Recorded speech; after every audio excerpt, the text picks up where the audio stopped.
Bueno, quiero invitar al doctor Eduardo Castrillón.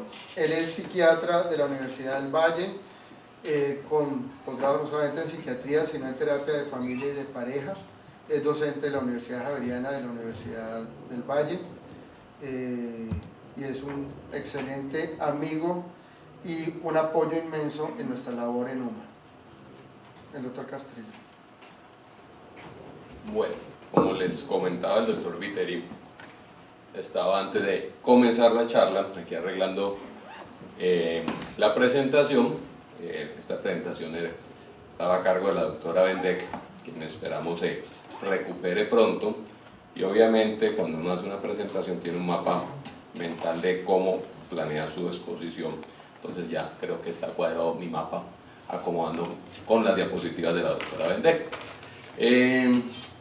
Antes de comenzar a hablar de los trastornos del ánimo, hay personas que suelen hacer cosas que son bien importantes dentro de la comunidad, que logran trascender, que incluso algunas de las cosas que realizan se convierten en hitos y parte del diario conversar de las personas.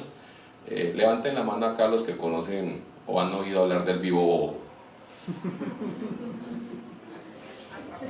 Creo que todo caleño que se respete conoce el vivo bobo. Bueno, les cuento que acá nuestro hombre que está detrás de las cámaras, el señor Fernando Verón, ¿sí?, es uno de los colaboradores también de UMA, el comunicador social, y es el creativo, el hombre detrás del vivo bobo. Es el maestro en comunicación social. Si alguno conoce gente de la comunicación social, uno de los primeros profesores y creadores del programa de comunicación social en la Universidad del Valle. Acá se vino en los ratos libres, nos ayuda, ¿cierto, Fernando? Entonces les presento a Fernando y realmente quiero hacer un reconocimiento a él porque es una persona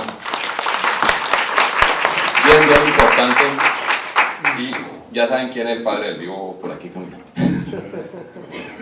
Bueno, ahora sí nos vamos a hablar de los trastornos del ánimo. Lo primero es contarles que vamos a hablar primero de cómo se define el afecto de una manera de las más simples. El afecto es la manifestación visible y audible de la respuesta emocional a los acontecimientos externos e internos. Se expresa con el tono de la voz, la vocalización, la selección de las palabras, los movimientos faciales, la postura, y el afecto es momentáneo, cambiante con los estímulos y está en primer plano y se puede observar. Esto es lo que nosotros vemos en términos generales, cómo expresamos las emociones cada uno de los seres humanos. Si ustedes se dan cuenta, cada uno de nosotros tiene un código para expresar las emociones, para expresar el afecto. Si nos vamos a cada grupo familiar, cada uno de nosotros sabe perfectamente cuando se acerca, se levanta y mira al otro y entonces dice, no le hables hoy. ¿Sí? Y entonces usted dice, ¿usted cómo lo detectó? No, hoy está enojado, pero yo no le veo nada. ¿Sí? Entonces aprendemos a reconocer eso en el otro tempranamente, aprendemos a identificarlo, y esa manifestación de las emociones obviamente va a ir cambiando de acuerdo a diferentes situaciones que se presenten. Bueno, las personas generalmente tienen un amplio espectro de estados de ánimo y un gran repertorio de expresiones afectivas y sienten que controlan más o menos sus estados de ánimo. Es decir, en general nosotros creemos más o menos controlar los estados de ánimo y afecto. Hay una cosa que es clave, y es: todas las personas tenemos emociones, aspectos emocionales y aspectos racionales. Uno siempre le dice, pero controlate, ¿sí? Si la razón permitiera controlar todas nuestras emociones, acá no estábamos en esta charla, ¿sí? Porque pues simplemente uno decía, cerebro, compórtate, ¿sí? Tranquilízate, ya no te enojes más, y usted apagaba, ¿sí? Como si, y listo. ¿Sí? Y probablemente el doctor Viter y todo el grupo de UMA estaríamos dedicados a alguna otra cosa, menos a salud mental, psiquiatría, psicología, terapia ocupacional, porque no tendríamos por qué estar haciendo eso. Entonces, las emociones obviamente están y son normales que existan, es decir, es necesario que existan las emociones. ¿Qué ocurre entonces en los trastornos del estado de ánimo?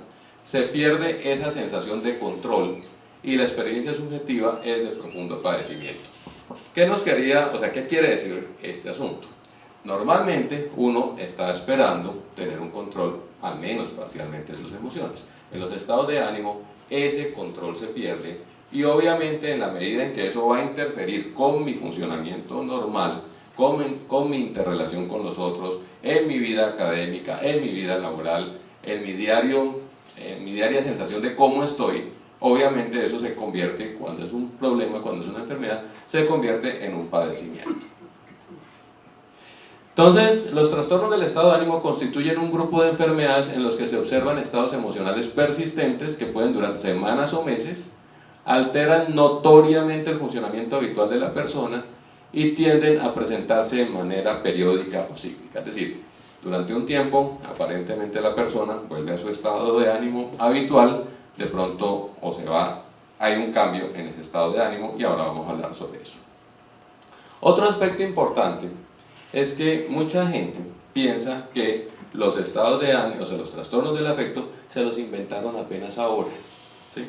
Y miren que esto es el Corpus Hippocraticum, donde es un conjunto de textos de la segunda mitad del siglo V antes de Cristo, y básicamente concebían la enfermedad en general, como un cambio de los humores, ¿sí? Y el señor Hipócrates, alrededor del año 400, usó los términos de melancolía y manía. Es decir, eso no nos lo inventaron, no se inventó ahora, no nos lo inventamos porque es que ahora como que necesitamos montar una enfermedad para tener pacientes. No, esto ha existido.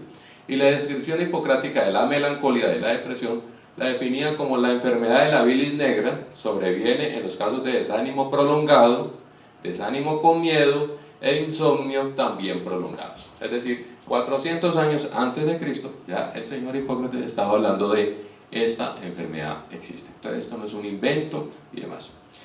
Históricamente, ¿qué ha pasado? Les voy a contar una cosa. Yo llevo un ratico haciendo psiquiatría, ¿sí? Y hace más o menos unos 30 años, incluso hablar de depresión, ¿sí?, era algo que incomodaba a las personas, ¿sí? La mejor historia que yo tengo es en mi consulta. De pronto se cruzaban dos colegas del área de la salud, ¿sí?, cosa que mi secretaria curiosamente procuraba que no ocurriera. Ya van a entender por qué, ¿sí? Se cruzaban dos colegas, el uno iba porque estaba ansioso, el otro iba porque estaba deprimido, y si se cruzaban, ninguno de los dos decía estoy asistiendo al psiquiatra, ¿sí? Se cruzaban y decían hola, ¿y vos por acá? No, saludando a Castrillón, ¿sí? Yo tenía una cantidad de gente que me iba a saludar, ¿sí?, pero ninguno decía estoy en consulta. Con el paso del tiempo la cosa se fue aceptando y ya hoy en día cualquiera, normalmente, si uno no quiere hacer algo, le dice al otro estoy depre. Y entonces ahora ya pasamos al otro extremo. Toda conducta se justifica porque, o sea, usted le da un cocotazo al otro, ¿sí?, discúlpame, soy bipolar, ¿sí?, y a veces les da por sofisticarse, entonces discúlpame, es que soy bipolar, ¿ya? Entonces, okay, eso le sirve a usted de justificación para todo. Bueno, entonces, sí, ya nos pasamos al otro lado.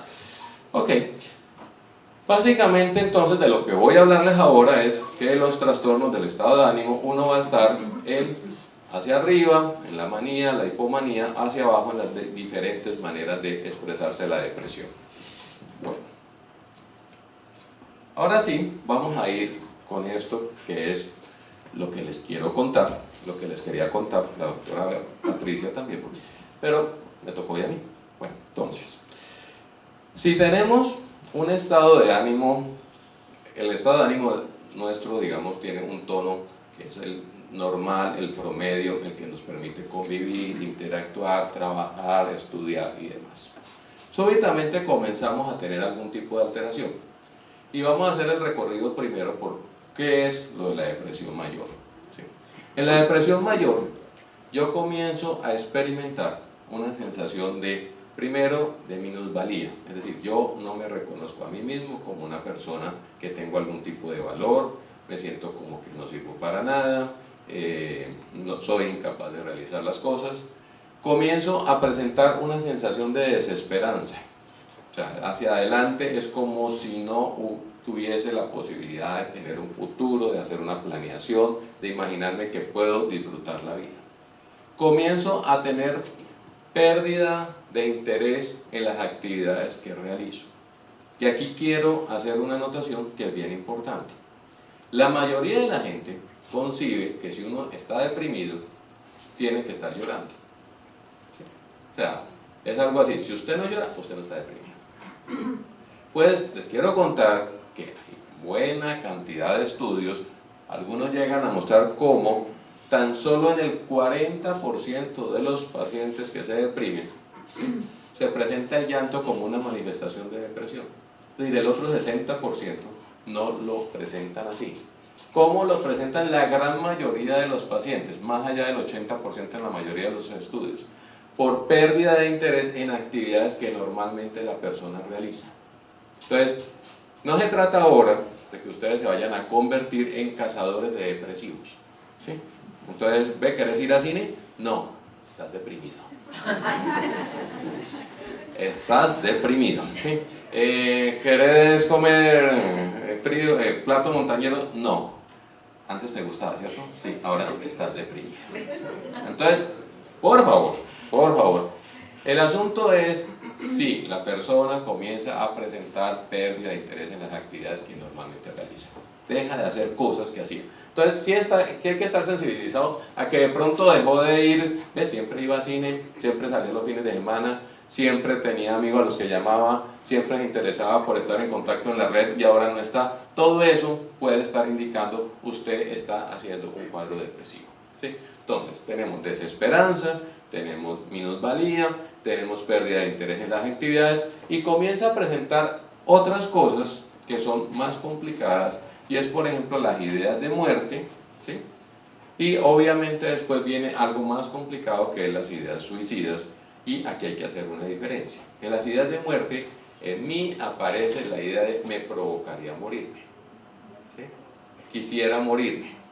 Y nuevamente, no se trata de que acá en UMA hemos decidido hacer una campaña captura a los depresivos, ¿sí? No.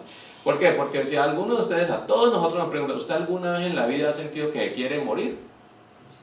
Todos hemos tenido esa sensación. El que acá esté sentado diga, nunca he sentido que me quiero morir, entonces como que hace rato no está vivo, ¿sí? En algún momento, entonces no se trata ahora pues de que ahora usted sale, acá estamos fresquitos, ahora vamos a salir a temperatura 31 grados y de pronto algunos de ustedes dicen, uy, qué calor, me provoca morirme con este calor. Estás deprimido, corra pues para UBA. No, se trata de que comienzan a aparecer esas ideas de muerte, ¿sí? Y ya en la idea suicida, yo tengo el deseo de matarme, de hacerme daño, de quererme quitar la vida. Y obviamente, cuando usted tiene a alguien que está con ideas suicidas, hay una cosa que es bien clara y que siempre uno se la enseña a todos los médicos, pero que para el público en general también es válida. Y es, cuando alguien quiere quitarse la vida, o sospecha usted que quiere quitar la vida, usted le tiene que preguntar claramente, ¿usted se quiere quitar la vida? ¿Usted se quiere matar? Sí, entonces de inmediato esa es una urgencia. Eso es tan urgente como si usted es diabético y coge y le hace una determinación de glicemia y le encuentra 250 y está como sudando. Tan urgente como corra un hijo que se va a poner mal. O usted es hipertenso y entonces a ver, te tomo la presión, ve, 210, 140, ¿sí? Entonces usted queda, ay, tan bonito, va subiendo. No, usted ahí mismo sale y tengo un dolor de cabeza, usted sale corriendo con el paciente. Si alguien le dice, me quiero matar, usted coge y se lo lleva y al frente de un médico y el médico decidirá qué va a hacer con el paciente, ¿sí? Pero es una urgencia el hecho de me quiero matar. Es algo con lo que no se contemporiza, es algo con lo que quiero que quede claro, de que no, es que mis palabras son un bálsamo y lo tranquilicé, ¿sí? Yo hablé con él y sentí que al final veía la luz. Ojo, ¿sí? Ojo, porque eso es una emergencia médica cuando alguien se quiere matar, ¿sí? Y necesita ayuda y necesita generalmente un proceso probablemente de hospitalización, al menos por un tiempo.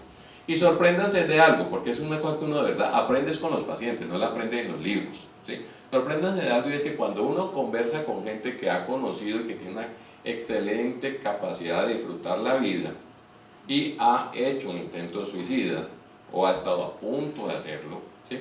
Después le dice cosas a uno como el tipo de, usted me conoce a mí, usted sabe cómo disfruto la vida, pero créame que en ese momento yo de verdad me quería quitar la vida. Y eso es importante, porque a veces uno llega y dice, no, ¿el qué va a hacer eso? ¿Sí? No. Bueno. La otra cosa es que en aquellas familias donde hay trastornos depresivos mayores, es más probable que pueda haber personas con trastornos depresivos mayores. Es decir, aquellas familias donde haya habido un intento suicida, es más probable que haya un intento suicida. Ahora, no se trata de que si en mi familia hubo, necesariamente va a haber, y eso quiero también que quede claro, para que uno no crezca pues toda una generación como se medio aburre, y entonces uno comienza a decir, ay, ¿será que le va a pasar lo mismo que a ti? ¿Sí? No, por favor, en eso hay que ser muy cuidadosos. Bueno. Lo otro es el trastorno distímico. ¿Sí? Ahora, ¿qué pasa con la depresión mayor? La depresión mayor aparece, antes de pasar al trastorno distímico, la depresión mayor aparece y se queda con uno, es algo como que se le va metiendo, ¿sí? Y es algo que solamente la persona, si aquí están personas que han experimentado un episodio depresivo, lo saben perfectamente que es algo que no depende de la voluntad de uno, ¿sí? Entonces, por eso aquello de que todo el grupo familiar le dice, y ahora vamos a hablar de lo bipolar y lo cotidiano, que era la charla que me tocaba a mí, y les contaré un poquito de eso, pero no, se trata de entender que realmente es algo que, por decirlo en alguna forma, se va apoderando de uno y lo está haciendo sentir bastante mal. Ahora sí, hablando del trastorno distímico. El trastorno distímico es una condición donde yo no llego a hacer algo tan severo como una depresión mayor, pero me mantengo en un estado de ánimo que es una sensación de aburrimiento, de tristeza. Hago las cosas, pero no las hago con el mismo entusiasmo que el promedio de la gente. Esto anteriormente se conocía como el carácter depresivo. ¿Sí? Es decir, era la forma de alguien ser depresivo. O sea, era mi expresión, mi manera de ser es, soy depresivo, soy como aburrido. ¿Sí? Este grupo de personas, para que ustedes se las puedan imaginar, yo la defino como yo los conozco como los del síndrome del 31 de diciembre. ¿Sí? Todos hemos pasado un 31 de diciembre en grupo, familia y demás. ¿Sí? Entonces, hay un grupo de personas, ¿sí?, que el 31 de diciembre de pronto usted comienza y se comienzan a decir cosas como esta: ay, siquiera se acabó este año. Ay, ¿sí? Entonces, usted, pues uno trabaja en esto, además, de pronto entonces uno se acerca y pregunta muy socialmente y políticamente correcto, ¿qué le pasó este año? No, nada, pero siquiera se acabó. Y obviamente para uno le sale el terapeuta, entonces uno llega y dice, vea, para el próximo año va a ser mejor. Ay, no, uno nunca sabe. Entonces, eso más coloquialmente pertenece a un grupo de personas que es el grupo de los pesimistas. O sea, siempre están viendo el mundo en gris, aburrido, triste, sin esperanza, ¿sí? Son los que se levantan por la mañana y ven el sol así más esplendoroso y dicen, uy, no, con este calor no vive nadie, ¿sí? Si está lloviendo, llega y dicen, no, qué llovedera esta. Y si ni llueve ni hace calor, dicen, uy, no, este clima no, nunca sabe para dónde va. Entonces, siempre son así. Okay, bueno. Y la cosa, una cosa bien importante, esto no se trata de un comercial, ni vea, estamos buscando pacientes, no se trata de eso, se trata de que las personas, este grupo de personas necesitan ayuda y realmente se puede mejorar muchísimo a través de procesos terapéuticos. ¿Por qué? Porque eso es, de hecho, los trastornos distímicos se dan más en ciertos grupos familiares. Y de hecho se da porque usted aprende el esquema a través del contacto con el grupo familiar. Entonces todos conocemos familias aburridas, ¿sí? O sea, todos hay familias donde usted llega y dice, lo invitaron a una fiesta y uno toca y dice, ve, pero aquí no se oye nada. Y uno entra y uno dice, la cancelaron, pasó alguien, se enfermó alguien. No, estamos, ya empezamos. Ah, bueno, ya. Entonces, tienden a ser aburridos, ¿sí? Son aburridos. Entonces esto se refuerza en el grupo y la persona se siente, y este grupo de personas, vuelvo, les insisto, a través de procesos terapéuticos es interesantísimo, de verdad es de los pacientes más interesantes de ver en términos de cómo cambia su visión de la vida, porque pues usted siempre o sea, es de los que cuando nació dijeron, ay, nació. O sea, normalmente en toda familia, ay, nació el niño, nació la niña, miren, ay, nació. ¿Y están muy contentos? Sí. Se les nota. Bueno, entonces, y no es que lo rechacen, no es que no lo quisieran ver. Bueno, trastorno depresivo no especificado, esto realmente no corresponde. Y entonces tenemos ¿qué es lo bipolar? ¿Sí? Lo bipolar es que no hemos hablado de la otra parte del cuento, he hablado de depresión. Está lo contrario de la depresión, o sea, así como está la depresión mayor donde yo me quiero matar, donde yo me quiero morir, está una cosa que se llama la manía. ¿sí? La manía en términos psiquiátricos no significa aquello pues de que yo acostumbro a recoger tapitas y entonces las guardo todas, o acostumbro a coleccionar en los restaurantes las servilletas, entonces la gente dice, ve, tiene la manía de tal cosa. Eso en el lenguaje coloquial se llama manía, y eso es manía, ¿sí? Pero cuando uno está hablando de psiquiatría, manía significa que yo comienzo a tener un estado de ánimo que se va hacia el otro extremo, ¿sí? Es un estado de ánimo que se define como un estado de ánimo que va hacia la euforia, yo me siento absolutamente feliz, contento, el mundo es absolutamente mío, ¿sí? No trato, o sea, el sueño, pierdo, la necesidad de sueño se disminuye, la necesidad de realizar todo tipo de actividades, es decir, siento que soy capaz de realizar 20 actividades al tiempo y digo que las puedo hacer. Hay un fenómeno muy interesante en el paciente, en la manía, que es lo que se llama la presión del pensamiento. En la presión del pensamiento, ¿qué pasa? Comienzan a llegarme a mí ideas a la cabeza, y es más, como me llegan, las quiero contar todas. Y entonces viene otra cosa que se llama logorrea, ¿sí? Que es muchas palabras, habla mucho, y entonces el paciente habla, y como tiene la presión del pensamiento y le viene una idea y pasa a la otra, y pasa de una a la otra, y usted dice, por Dios, pero ¿hasta cuánto? ¿Sí? Ahora, cuando hablemos de la charla mía, de lo bipolar y lo cotidiano, les contaré un poquito de cómo manejar el asunto. Pero entonces en la manía yo estoy todo lo contrario de lo depresivo, estoy hacia la euforia, estoy optimista, me siento capaz, las ideas me llegan, y obviamente comienzo, puede haber en un momento dado, porque no siempre la manía no siempre ocurre, puede haber un momento dado en que yo aparezco en la manía con lo que se conoce como una idea delirante.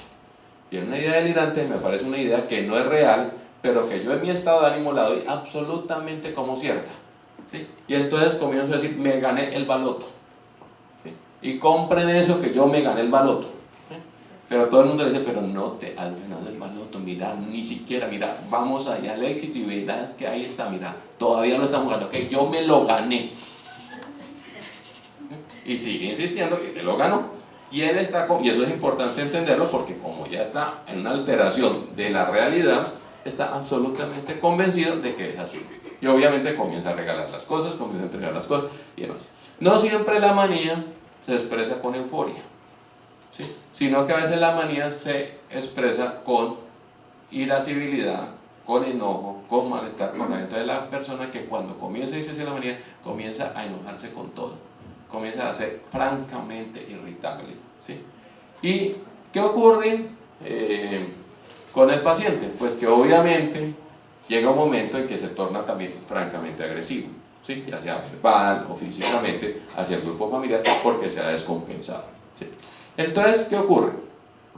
Uno tiene el trastorno bipolar, o sea, hablábamos en la primera diapositiva de que los trastornos del afecto se caracterizan porque hay un ciclo en la alteración. Entonces, en la grafiquita previa, ¿sí? Veíamos que uno o se va hacia arriba, en la manía, se sube, se va, o se baja acá a lo más profundo, que es en la depresión mayor. ¿Qué ocurre en la bipolaridad? En la bipolaridad yo alterno entre estados de manía o estados de depresión mayor, ¿sí? Y a eso es lo que hasta ahora se va a llamar como trastorno bipolar de tipo 1, ¿sí? Está el otro, que es el trastorno bipolar de tipo 2, donde yo hago depresión mayor, pero no alcanzo a subirme tanto a la manía, sino que nomás voy hacia la hipomanía. ¿Y cuál es la diferencia generalmente entre manía y hipomanía? Lo más, así como una forma de distinguirlas en términos prácticos, es que generalmente en la manía, ¿sí? En la manía, es tal la presión del pensamiento, es tanta la necesidad de actividad, que en general yo no alcanzo a desarrollar todas las ideas o todos los trabajos que me propongo y demás. En la hipomanía generalmente yo estoy muy activo y generalmente logro alcanzar al menos buena parte de las metas que me propongo. Entonces eso es como una diferencia sutil que uno encuentra en los pacientes entre manía e hipomanía. Es decir, el hipomaníaco está bastante contento, pero digamos que alcanza a ser más funcional que el maníaco, que realmente sí se torna disfuncional, es decir, no está como en condiciones de hacer ciertas cosas. ¿Qué ocurre con, entonces queda claro, bipolar 1, yo estoy manía y depresión mayor, alterno con la manía y depresión. Bipolar 2, no me subo tanto, hago hipomanías, pero tiendo a hacer depresiones mayores. Y está el otro que es el trastorno ciclotímico. El trastorno ciclotímico es un trastorno interesante porque muchas veces no se detecta. ¿Sí? ¿Y por qué no se detecta? Porque yo alterno entre depresiones leves, no llego a depresiones mayores, no llego a la idea de quererme matar, no llego a la ideación suicida, y alterno entre esas depresiones con estados de hipomanía. ¿Sí? Entonces es la persona que sube y baja, y a veces no lo reconoce. ¿Sí?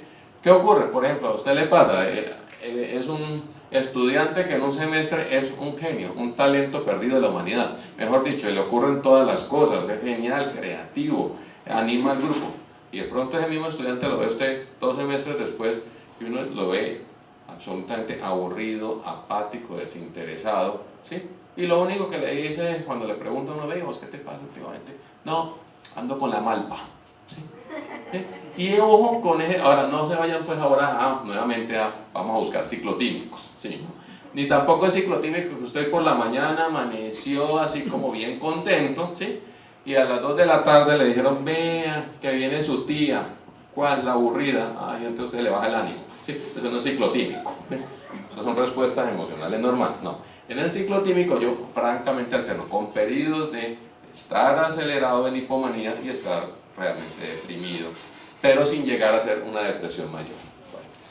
Y finalmente, recordar que el consumo de sustancias, todos los psicoactivos, buenas partes de todo lo que se está usando hoy en día, puede conducir a muchas personas a desencadenar trastornos del afecto, ¿sí? Y en esto, vean, a mí no me gusta hacer campañas de prevención del abuso de sustancias basado en el terror, ¿sí? Pero resulta que en la forma como funciona el cerebro de cada uno de nosotros es absolutamente particular para cada uno de nosotros, y nosotros no tenemos la posibilidad de predecir qué cerebro está expuesto a desarrollar un trastorno afectivo si consume sustancias. Es así de sencillo. O sea, usted puede consumir todo lo que quiera, pero vaya usted a saber si usted tiene la predisposición genética y la carga y el funcionamiento neurofisiológico de su cerebro, que bajo un estímulo como una sustancia tan sencillo como, por ejemplo, anfetaminas, ¿sí? Usted llega y dice, ve, voy a tomarme esto que tengo una trasnochada tremenda, tengo que presentar el proyecto tal, y el tipo de paciente nosotros lo hemos tenido. Entonces llega y no, con esto uno dice que no duerme nada, se lo toma, ¿sí? Y 2 días después está en el hospital psiquiátrico porque está cantando el himno nacional al revés, ¿sí? Porque se aceleró, porque se disparó y todo lo demás, ¿sí? Entonces pasa.